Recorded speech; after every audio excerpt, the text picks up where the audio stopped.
아니 진짜 그놈의 사랑이 뭐라고. 남자들은 좀 한 번씩 찰싹찰싹 이렇게 때려줘야 돼요. 그래야 긴장을 하거든요. 이 징그러운 뱀 그림 안에는 엄청나게 지독한 러브스토리가 숨겨져 있어요. 안녕하세요 여러분, 이세라입니다. 안녕. 오늘은 청경자 화백의 전시를 보러 가는 날, 청경자 작가가 생전에 즐겨 입었다는 호피 무늬 입어주고요.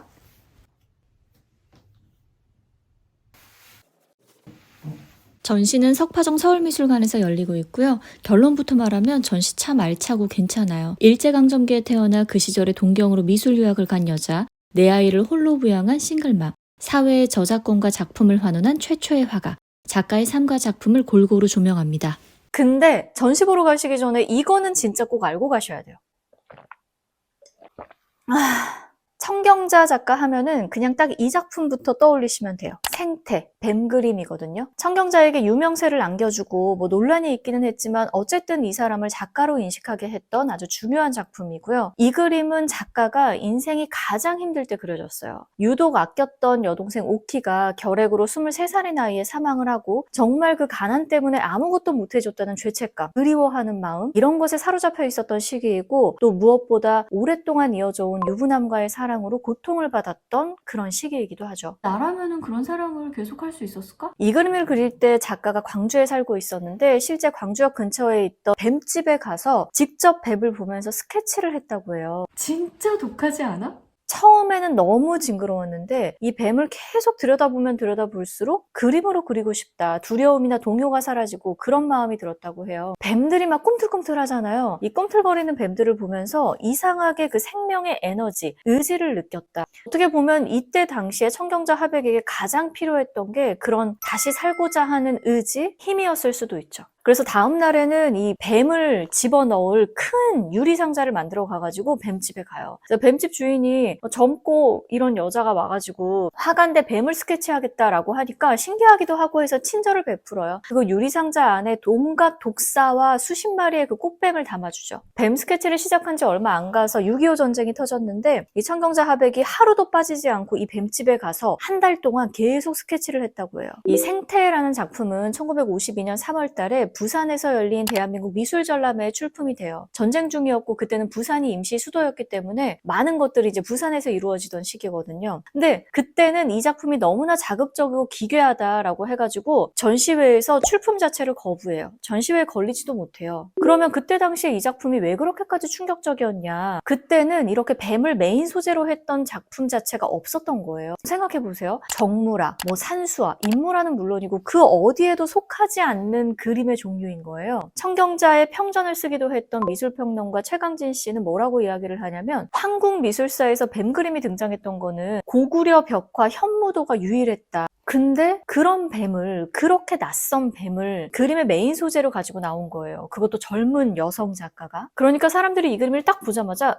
징그러, 대체 이게 뭐야? 가 된 거죠. 이 징그러운 뱀 그림 안에는 엄청나게 지독한 러브스토리가 숨겨져 있어요. 원래 이 그림에 그려졌던 뱀은 33마리였거든요. 나 이거 세다가 포기했잖아. 근데 이때 이 청경자 화백이 너무나 사랑했던 그 남자, 유부남이었다는 그 남자가 뱀띠였고 또 당시 나이로 35살이었대요. 그래서 지금 화면 상단에 보시면은 서로 얽히고 설켜있는 꽃뱀 2마리가 그려져 있죠. 이 2마리를 추가를 해가지고 남자의 나이를 맞추고 이 그림이 완성이 됩니다. 근데 이 남성이랑은 연이 쉽게 끊어지지가 않아요. 혼인관계가 아닌 상태에서 2아이를 낳기도 하거든요. 청경자 화백이 유명해지면 유명해질수록 화가의 이런 사생활은 세간의 입방아에 오르기도 했거든요. 나중에는 이 청경자 화백이 자서전에서 나는 그가 가면 가고 오면 받아들이는 그런 운명에 순응하기로 했다라고 써요. 이런 고백이 나오기까지 얼마나 그 인고의 시간을 거쳤을지 저는 사실 상상이 잘 안 되기는 해요. 이 남성이 특히 너무 모질고 그 무책임하게 군 적도 많아요. 전쟁 중에는 자신의 아이를 임신한 청경자 화백에게 헤어지자는 편지 한 통을 딸랑 남기고 입대를 해버리기도 해요. 미친 거 아니야? 돌아와서도 임신 중이라는 것을 알면서도 청경자 화백을 곧장 찾아가지도 않아요. 뭐 같이 살다가도 1년 넘게 연락이 없다가 갑자기 또 불쑥 나타나서 둘째가 또 임신. 근데 대체 이 청경자 화백 같은 당시로서는 정말 엄청난 신여성, 왜 이런 관계를 지속했을까 이해가 안 되다가도 동시에 이런 생각이 드는 거죠. 작가의 이런 사랑, 이게 저 같은 타인에게 이해를 구해야 하는 영역인가? 남들의 이해와 동의가 필요한 영역인가? 여러분 혹시 영화 윤희에게 아세요? 김희애 씨 나오는? 제가 진짜 좋아하는 영화고 지금 이맘때 딱 생각나는 영화이기도 해요. 오타루 설경이 배경이거든요. 거기서 김희애 씨가 레즈비언으로 나와요. 뭐 결혼해서 딸도 낳고 뭐 그러는데 어쨌든 진짜 이 사람의 성 정체성은 레즈비언이에요. 근데 영화에서 이 주인공의 정체성, 성 정체성을 알고 나서 주변에서 보이는 반응은 뭐 애써 무시하거나 없던 일로 치부하거나 하여튼 그 사실 자체를 부정하는 거예요. 근데 여기서 유일하게 다른 반응을 보이는 사람이 있거든요. 바로 김희애 씨의 딸이에요.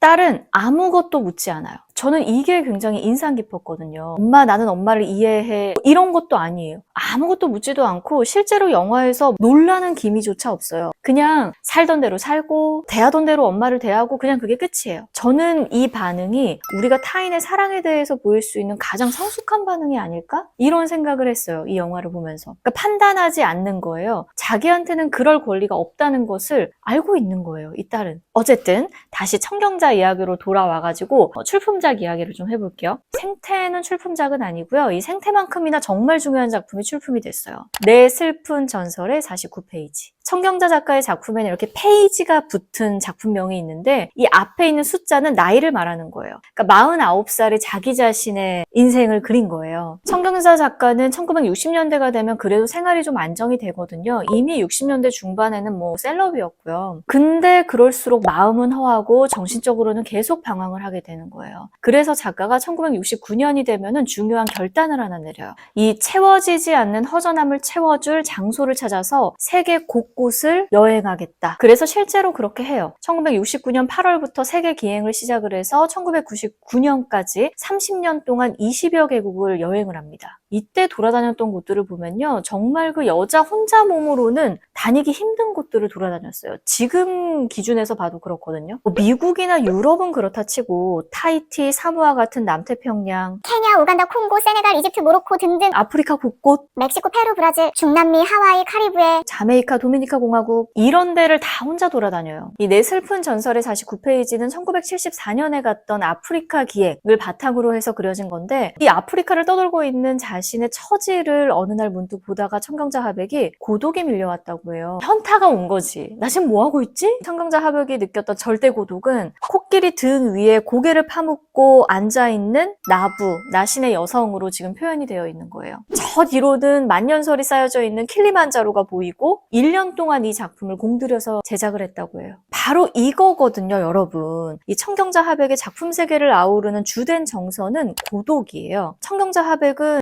고독이 없으면 인생도 예술도 깊어질 수 없다고 생각했던 사람이거든요. 이 작가는 여성 초상화를 유독 많이 그렸는데 다른 사람의 초상화를 그릴 때도 결국은 자기 자신의 모습이 투영되어 있는 경우가 많아요. 감정이입을 하는 거죠. 그레타 가르보를 그린 청춘의 문, 또 마릴린 monroe를 그린 작품 이런 것들을 보면 이 사람들의 공통점이 뭐죠? 불우한 사랑을 했고 당대 최고의 스타로 군림하면서 많은 사랑을 받았지만 개인의 삶은 굉장히 허하고 불행했던 평생 오해받고 고독 속에 살았던 사람들이거든요. 자기 자신의 모습을 보는 거예요. 이 사람들을 통해서. 저는 청경자 하백의 이런 떠남이나 세계기행도 결국은 고독 속에서 자기 자신을 살게 하려고 했던 그런 본인의 의지였다고 보거든요. 이거를 통해서 또 인생을 리셋해가요. 이 청경자 하백의 첫 번째 세계기행이 1969년 8월부터 1970년 3월까지 이어져요. 무려 8개월 동안 세계를 떠돈 거예요, 혼자. 돌아와서 이 청경자 작가가 가장 먼저 한 일이 뭐였을까요? 자기를 오랫동안 올감했던 그 삶의 환경들을 하나씩 끊어내기 시작해요. 일단 20년 가까이 이어져 왔던 이 지독한 사랑, 사실혼 관계에 있던 이 남성과의 관계를 정리를 하고요. 역시 사람은 떠나야 돼. 홍대 교수직도 사직을 하죠. 작가가 그림을 그려야지 나중에 이렇게 교수로 안온하게 살다가 정년퇴직한 다음에 명예교수 타이틀을 따면 뭐하냐 이런 생각을 했던 거예요. 이 전시에서도 청경자 하백이 세계기행을 하면서 그렸던 그림들, 드로잉, 그때 썼던 편지, 찍은 사진 이런 것들을 쭉 다 보실 수가 있어요. 이거를 보다 보면 이 청경자 하백이 얼마나 자유롭고 대담한 영혼을 가진 사람인가 이런 생각을 또 하게 하죠. 청경자 작가 작품을 보실 때는 색에도 좀 집중을 해보시는 게 좋아요. 워낙 색이 이렇게 쨍해가지고 청경자 하백을 서양 화가로 아시는 분들도 많은데 이 사람은 아크릴이나 유화로 그림을 그렸던 사람이 아니에요. 돌가루인 석채나 분채를 사용해서 그림을 그렸고 이거를 수십 번 색을 쌓아 올려서 그래서 색이 은은하게 배어 올라오면서 특유의 그 깊이 있고 오묘한 색감이 완성이 되는 거거든요. 이거를 채색화라고 하는데 이 채색화는 일본에서 발전을 했기 때문에 해방 이후에 친일을 막 색출하는 과정에서 화단도 그거를 해요. 그러면서 채색화를 했던 작가는 일방적으로 외색이 짙은 작가, 친일 작가로 좀 몰아가는 분위기가 생겨요. 그래서 많은 사람들이 당시 화단의 주류였던 수묵화로 전향을 하기도 하거든요. 근데 청경자 하백은 그러지 않아요. 오해를 받을지언정 계속 그냥 채색화를 해요. 왜냐면 이 사람한테는 색이 너무나 중요했거든요. 색을 만들어내는 기쁨이 그림을 하게 됐던 그 계기와도 닿아 있어서 채색화를 포기할 수가 없었던 거예요. 청경자 작가는 자기를 살게 했던 원동력은 꿈, 사랑, 모정 이 세 가지였다고 이야기를 해요. 저는 결국 핵심은 사랑이라고 보거든요. 모정도 사랑이니까. 여기서 말하는 사랑은 물론 남녀 간의 사랑으로 한정되는 것은 아니고요. 인생의 모든 풍파와 질곡, 나에게 일어나는 모든 일들, 내가 예상하지 못했던 많은 사건들, 슬픔과 절망까지도 그 모든 것들을 다 끌어안는 인생 자체에 대한 사랑. 청경자 하백은 삶을 아주 뜨겁게 살다 간 사람, 그런 열정과 사랑이 드러나 있는 게 청경자의 그림이기도 해요. 전시장에 가시면 청경자 하백에게 하고 싶은 말을 남기는 그런 섹션이 있는데 여기에서 또 많은 분들이 그런 이야기를 해요. 그림을 보고 잊고 있었던 나의 열정이 되살아났다? 이렇게 살다가 가고 싶다. 청경자 작가에 대해서 더 알고 싶은 분들은 전시도 보시고요. 특히 제가 또 추천을 하고 싶은 거는 청경자 작가의 자서전이에요. 내 슬픈 영혼의 49페이지라는 작품명과 똑같은 자서전이 있는데 이거를 보면은 삶의 스토리를 본인의 입으로 들으실 수가 있습니다. 오늘 영상은 여기까지입니다, 여러분. 안녕!